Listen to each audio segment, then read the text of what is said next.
수박씨 제자 여러분 반갑습니다. 만점의 기적을 경험하라 미라클 사회역사 윤쌤입니다.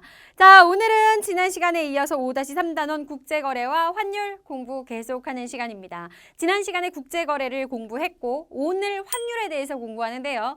자, 선생님이 경제 들어와서 이해해야 된다는 말을 굉장히 많이 하다가 한동안 잠깐 멈췄다가 지난 시간에 이해해야 된다 이런 말 안 했어요. 비교적 지난 시간에 배운 건 쉬운 거였고, 자, 오늘 환율에 대해서 공부하는데 정말 정신 바짝 차리셔야 됩니다. 환율의 개념은요, 외울 게 진짜 하나도 없고 100% 이해를 바탕으로 하고요. 이해를 못하면 한 문제도 제대로 풀 수가 없어요.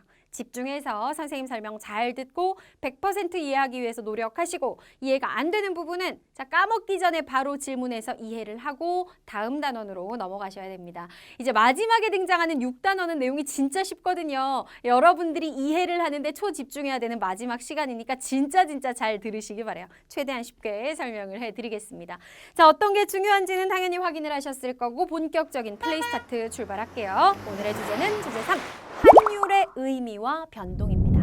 자, 우리 친구들 중에는 이미 해외여행을 가본 친구들도 있을 것이고, 아직까지는 이제 중학생이고 10대라서 해외여행 안 가봤어도 이제 20대가 넘어가면은 해외여행 갈 기회가 무궁무진하게 많겠죠. 해외여행을 갈 때는 준비해야 될 사항이 굉장히 많은데 그중에 가장 대표적인 게 바로 환전입니다. 내가 여행 가려는 나라와 우리나라는 화폐 자체가 다르잖아요. 원화라고 하는 건 전 세계에서 오로지 우리나라만 쓰는 것이기 때문에 내가 해외로 여행을 가기 위해서는 그 나라에서 사용하는 돈과 뭘 해야 돼요? 우리나라 돈을 바꿔야 됩니다. 은행 가서. 이걸 돈을 바꾸다. 환전이라고 얘기를 하는데요. 환전을 할 땐 뭘 고려를 해야 돼? 환율이라고 하는 걸 고려를 해야 돼요. 환율에 따라서 내가 여행을 갈 때 조금 저렴하게 갈 수 있을지 비싸게 갈 수 있을지가 결정이 돼요. 참고로 선생님이요, 일본에 여행을 처음 가본 게 2010년이었어요. 일본에 선생님이 지금까지 3번 여행을 가봤었는데 일본에 여행을 처음 가던 2010년에 일본 화폐의 가치가 굉장히 높았습니다. 조금 이따 구체적으로 말하겠지만 우리나라 돈, 그 일본 돈 100엔을 바꾸기 위해서 그 당시에 우리나라 돈을 얼마를 줬어야 했냐면 일본 돈 100엔을 바꾸려면 우리나라 돈을 한 1,800원? 의심되면 확인해봐. 1,800원 정도 줬어야 됐어. 우리나라 돈 1,800원을 줘야 100엔을 바꿀 수 있었다라는 거죠. 그 당시에 일본 여행할 때 되게 부담됐었는데요. 그 이후에 선생님이 일본 여행을 두 번째로 간 게 2016년인가 정확하진 않은데 그때 두 번째로 갔어요. 이때는 일본 돈 100엔이 얼마가 됐냐면요. 선생님이 처음 갔을 때 1,800원이었다 그랬지? 2016년에는 100엔의 가격이 우리 돈으로 990원 정도 됐습니다. 거의 절반 가격으로 떨어졌죠. 선생님이 여행하는 게 굉장히 부담이 절반으로 줄어들었었어요. 자, 왜 이런 쓸데없는 썰을 한참 푸느냐? 이러한 것들을 똑똑하게 하기 위해서 해외여행 갈 때 환전을 어느 타이밍에 해야 되냐? 이걸 정확하게 알려면 여러분들 오늘 배우시는 환율의 개념을 정확히 아셔야 돼요. 자, 지금부터 진짜로 수업 출발합니다. 환율이라고 하는 것이 도대체 무엇이냐 시작해 보도록 할게요. 환율은 교환할 때 환, 비율할 때 율, 바꾸는, 교환하는 비율을 우리가 환율이라 그래요. 뭐랑 뭐를 교환하는 비율이냐? 우리나라 화폐, 자국 화폐라고 하죠. 우리나라 화폐, 원화를 말하는 거지. 1,000원, 100원, 자국 화폐와 내가 바꾸고자 하는 외국 화폐가 있을 거 아니야. 일본 엔화든 미국 달러든. 자국 화폐와 외국 화폐를 교환하는 몇 대 몇 비율을 우리는 환율이다라고 이야기를 해요. 그래서 환율을 실제로 우리가 표기를 할 때, 쓸 때 어떤 식으로 쓰느냐? 이렇게 씁니다. 내가 바꾸고자 하는 외국 화폐 한 단위에 대해서 우리나라 돈을 얼마를 줘야 바꿀 수 있는지, 이 외국 화폐를 물건이라고 생각하면 돼. 외국 화폐 한 개를 사기 위해서 우리나라 돈을 1,000원을 줘야 되는지 1,100원을 줘야 되는지 1,200원을 줘야 되는지 이렇게 표기를 하는 거예요. 환율은. 선생님이 실제 써볼게. 앞으로 여러분들 학교에서 시험 볼 때도 항상 원달러 환율, 즉 달러와 우리나라 돈의 환율에 대해서 많이 나올 테니까요. 원달러 환율로 알려드리도록 할게요. 달러하고 우리나라 돈의 교환 비율이 어떻게 되느냐를 적을 때는 어떻게 적느냐 하면 이렇게 적는 거야. 외국 화폐 한 단위라 그랬죠. 1달러와 바꾸기 위한 자국 화폐 가격. 뭐 예를 들어서 만약에 1달러가 1,100원과 교환된다 그러면 1달러는 우리 돈으로 1,100원. 이런 식으로 적는 거예요. 이게 원달러 환율이에요.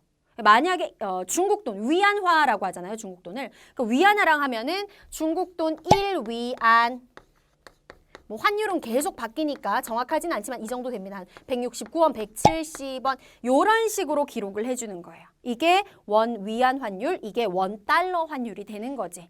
자, 여기까지 이제 아주 기본적인 내용이었고요. 지금부터 여러분들 본격적인 내용 들어갈 거예요. 선생님이 방금 뭐 1달러가 1,100원이다, 1위안이 170원이다 했는데 이 1달러 1위안이라는 외국 돈을 물건으로 생각하면 되게 쉬워진다 그랬어. 아니 1달러가 가격이 1,100원이래.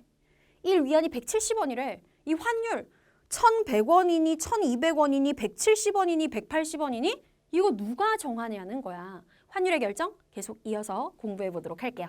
자, 옆으로 와서 환율은 도대체 어떻게 결정되느냐? 대통령이 결정하나요? 그런 거 아니에요. 일부 국가에서는 정부가 개입해서 환율에 조금 손을 대는 경우도 있는데 그건 이제 일부 소수 국가의 이야기고요. 환율은요. 우리가 앞에서 배웠던 시장 가격 결정과 똑같은 원리라고 생각하시면 돼요. 어떤 상품의 가격이 어떻게 결정된다 그랬지? 사고자 하는 수요와 팔고자 하는 공급이 만나가지고 자동적으로 시장 가격이 결정됐다 그랬잖아. 외국 돈의 가격인 환율도 마찬가지예요. 외국 돈, 즉 외화를 물건이라고 생각하면 되게 쉽다 그랬지. 외국 돈에 대한 수요, 외국 돈에 대한 공급, 이것에 따라서 결정되는 게 바로 환율이에요. 시장 가격에서 배운 수요 공급하고 똑같다고 생각하면 돼. 그래서 여러분들은 외화의 수요는 도대체 무엇이고 외화의 공급은 뭔지 이걸 정확하게 알아야 되겠죠. 자, 진짜 본격적인 내용 시작해요. 먼저 외화의 수요부터 들어가겠습니다. 수요라고 하는 게 우리가 배운 개념 생각해봐. 사고자 하는 욕구가 수요라고 선생님이 얘기했었지. 우리가 예를 들어서 나 저 빵 먹고 싶다. 빵에 대한 수요가 있는 거잖아요. 그렇죠? 그럼 내가 실제로 그 빵을 먹고 싶어서 사 먹었으면 나한테서 돈이 빠져나갑니까? 나한테로 돈이 들어옵니까? 나한테는 빵이 들어왔고 내가 그 빵에 대해서 수요가 있었으니까 돈은 빠져나갔잖아요.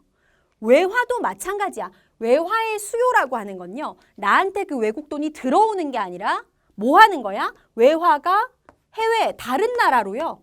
빠져나가는 게 외화의 수요예요. 빠져나가는 거. 이거 밑줄. 아, 외국 돈이 다른 나라로 빠져나가 버리는 게 외화의 수요구나. 자, 그럼 구체적으로 한번 사례를 들어보자. 어떤 경우에 외국 돈이 우리나라에 있다가 해외로 빠져나갈까? 어떤 경우가 있을까? 먼저 무역에 대해서 얘기해 볼게요. 외국 상품. 자, 우리나라가 미국에서 물건을 수입했어. 자동차를 수입했어. 그럼 자동차 값이라는 돈이 미국으로 빠져나가야 되겠죠? 반대로 우리나라가 자동차를 미국에 수출했어. 그럼 미국이 그 자동차 값을 우리나라에 주겠죠. 즉 외화가 외국으로 빠져나가는 건 우리나라가 외국 상품을 수입했을 때 물건은 우리나라로 들어오고 돈은 빠져나가잖아요. 이게 첫 번째 외화의 수요가 발생하는 케이스예요. 그 다음에 두 번째 해외여행을 한번 얘기를 해볼게. 언제 외화가 외국으로 빠져나갈까? 우리나라 사람들이 해외에 놀러 많이 가면 빠져나가겠죠. 은행에 원화 들고 가가지고 저 달러로 바꿔주세요 해가지고 그거 외국 가서 쓰잖아요. 즉 자국민, 우리나라 국민들이 해외여행을 가게 되면요. 돈 바꿔가지고 외국 돈 외국 나가서 쓰니까 외화의 수요가 발생하죠. 빠져나간다는 뜻이에요. 자, 그 다음에 또 어떤 경우에 돈이 빠져나가냐면요. 자, 내가 외국에다가 투자를 하기로 했어. 자, 여기 베트남이 요새 굉장히 분위기가 좋대. 베트남에 건물을 하나 사면요. 건물값이 앞으로 향후 10년 안에 5배는 뛴대요. 그래서 선생님이 야, 내가 지금 가지고 있는 돈 베트남 건물에 투자를 해야 되겠다 해요. 이익을 보기 위해서 투자를 하는 거지만 어쨌든 투자를 하기 위해서는 그만큼의 돈이 어떻게? 빠져나가야 되잖아. 베트남 돈으로 바꿔가지고 베트남으로 가야지 투자가 되는 거잖아요. 즉 우리나라 사람이 해외에다가 투자를 하면 외화가 해외로 빠져나가게 되죠. 또 어떤 경우에 돈이 빠져나갈까요? 유학. 자, 우리 딸내미가, 선생님 딸내미 없어요. 자, 우리 딸내미가 영어 공부하고 싶다 그래가지고 저기 미국으로 유학을 보냈어요. 우리 딸이 미국에서 유학을 하고 있어요. 그럼 선생님이 열심히 돈을 벌어가지고 오해하지 마, 그거 아니야. 지어낸 거야. 그럼 선생님이 열심히 돈을 벌어가지고 계속 달러로 환전해가지고 돈 바꿔서 우리 딸이 있는 미국으로 보내줘야 되잖아요. 즉 유학생이 증가하면 외화의 수요도 증가를 한다는 뜻이에요. 아시겠죠? 자, 마지막으로 또 요거 무슨 말인지 잘 이해해야 되는데 어떤 경우에 외화의 수요가 발생하느냐, 즉 빠져나가느냐, 어떤 경우냐면은 거기 보면 뭐라고 나와 있어요?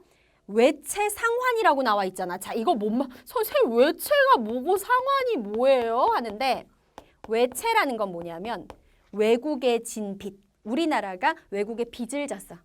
상환이라는 건 갚는다라는 뜻이야. 자, 우리가 과거에 외국에 빚을 졌는데 돈을 갚아야 돼. 갚는 만큼 외국으로 돈 빠져나가잖아. 아, 외국의 빚을 갚으면 외화가 해외로 빠져나가는구나. 이게 외화의 수요야. 어렵지 않죠, 그렇죠? 그 다음에 외화의 공급은 무엇이냐? 반대로 생각하면 돼. 외화, 외국 돈이 우리나라로 들어오는 거야. 어떤 이유에 의해서 국내로 외국 돈이 막 들어와요. 이게 외화의 공급이야. 자, 어떤 경우에 외화가 국내로 들어오게 될까? 아까 말한 거랑 일단 수입 수출 반대가 되겠죠. 그죠? 우리나라가 외국에 물건을 많이 팔았어. 즉 수출을 많이 했어. 물건 값이 우리나라로 들어오겠죠? 외화가 국내로 들어오는 첫 번째 케이스고요. 그 다음에 여행도 반대예요. 우리나라 사람이 해외여행을 가면은 외화가 빠져나가지만 미국 사람, 독일 사람, 일본 사람, 중국 사람이 우리나라로 놀러 오면 어떻게 돼? 외화가 국내로 들어오겠죠. 즉 뭐라고 쓸까? 외국인이 우리나라에 여행 왔을 때 국내 관광. 이때는 외화의 공급이 발생하는 거죠. 그 다음 투자도 마찬가지야. 우리나라 사람이 해외에 투자를 하면은 외화의 수요가 발생해요. 빠져나가니까. 하지만 외국인이 한국이 전망이 좋대. 해가지고 외국인이 우리나라에 투자를 하면은 외화가 어떻게 돼요? 국내로 들어오겠죠. 외국인의 국내 투자. 자, 마지막으로 이 아까 외채 관련된 것도 마찬가지입니다. 빚을 갚으면 외화가 빠져나가 수요가 발생하지만 반대로 우리가 여러 가지 이유로 인해서 외국에 좀 돈을 빌려야 돼. 돈을 빌려오면 외화가 공급되는 거잖아. 외국에 공식적으로 빚지는 걸 차관이라 그래요. 들여오는 걸 도입이라고 하죠. 아, 외국에서 빚내가지고 돈을 들여오면 외화의 공급이 발생하는구나. 이렇게 되는 거예요. 이거 정확하게 이해해야 되거든. 이런 사례들이 나오면 이게 외화의 수요 발생인지 공급 발생인지 알아야 된단 말이야. 자, 그래서 요게 외화의 수요, 요게 외화의 공급. 수요와 공급이 만나면 뭐가 결정돼? 환율이 결정돼.